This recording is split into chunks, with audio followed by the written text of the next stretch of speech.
The Prince and the Pauper, страница 44. After Miles Hendon and the Prince escaped from the crowd, they ran to the river and soon approached London Bridge. Hendon held the Prince's, no, the King's hand. The news was already known. The King is dead.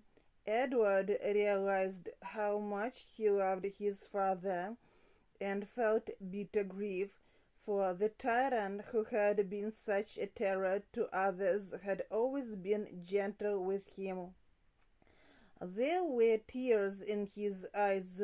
Presently they heard, "Long live King Edward the Sixth." He felt proud. "Ah, how great and strange it seems I am king," he thought. Our friends made their way through the crowd on the bridge. The bridge was a sort of town in itself. It had its inn, its beer houses, its bakeries, its food markets, and even its church. Hendon had a room in an inn on the bridge.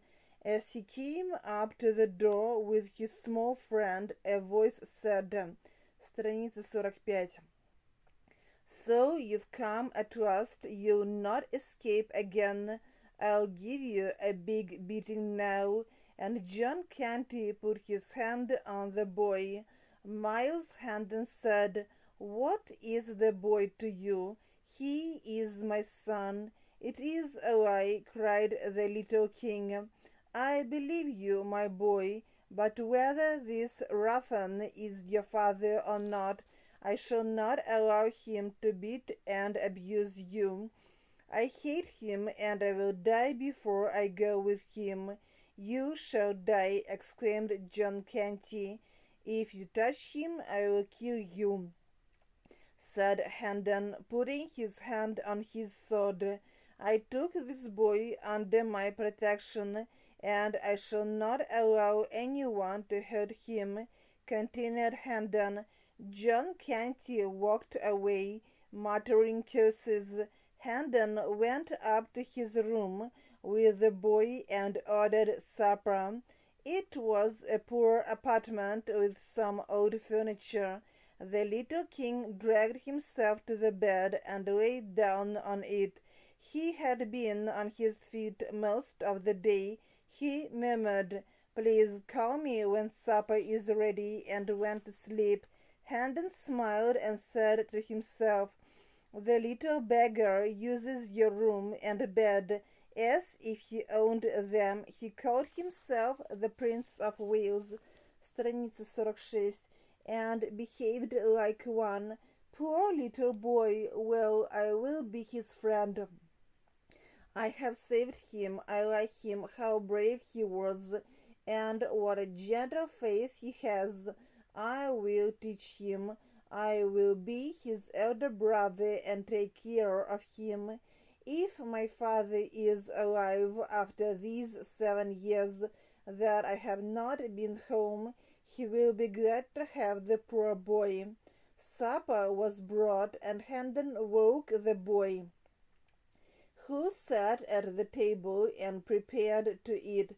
Hendon was about to sit at table when the boy said indignantly, "You cannot. Will you sit in the presence of the king?" Hendon muttered to himself, "The poor boy is mad. I will not argue with him. He thinks he is king. A king can order me to the Tower." He was pleased with the joke, stood behind the king, and attended on him like a courtier. While the king ate, he asked Hendon to tell him about himself. "Yes, your majesty," Miles replied, then said to himself, "If I don't argue with him, I must say your majesty to him. My father is the Baronet Sir Richard Hendon of Hendon Hall in Kent. He is very rich. My mother died when I was a boy. I have two brothers, Arthur, my elder, a nobleman, and Hugh mean and treacherous. Such was he all his life, such was he 10 years ago when I last saw him. Страница 47. I was 19. He was 19. I was 20 then, and Arthur 22.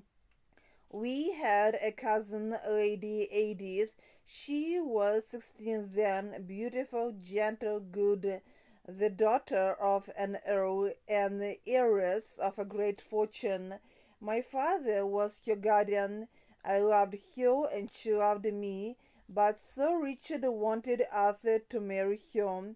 Arthur loved another girl, and Hugh loved Lady Edith's fortune, though he said he loved her.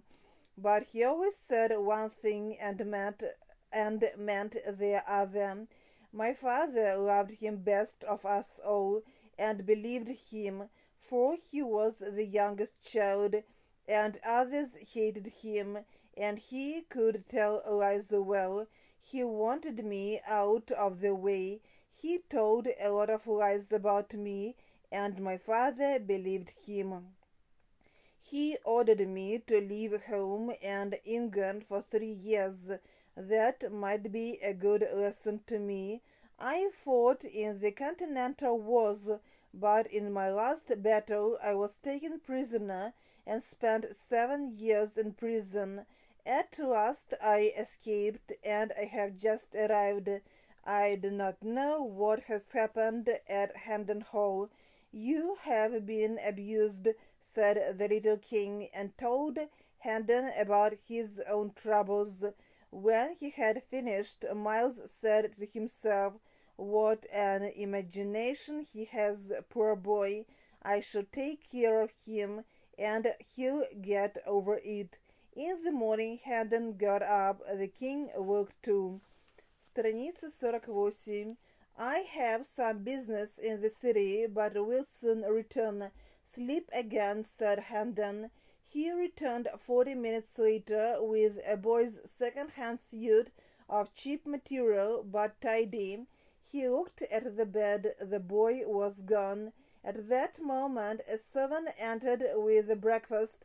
"Where is the boy?" shouted Hendon. The trembling man gave him the information. "You were hardly gone when a boy came and asked your friend to come to you at once, and so you're a fool. Was that boy alone?" "Yes, alone." "Are you sure? Think, man." After a moment the servant said, "When he came nobody came with him, but now I remember that a rough-looking man followed them as they walked away over there."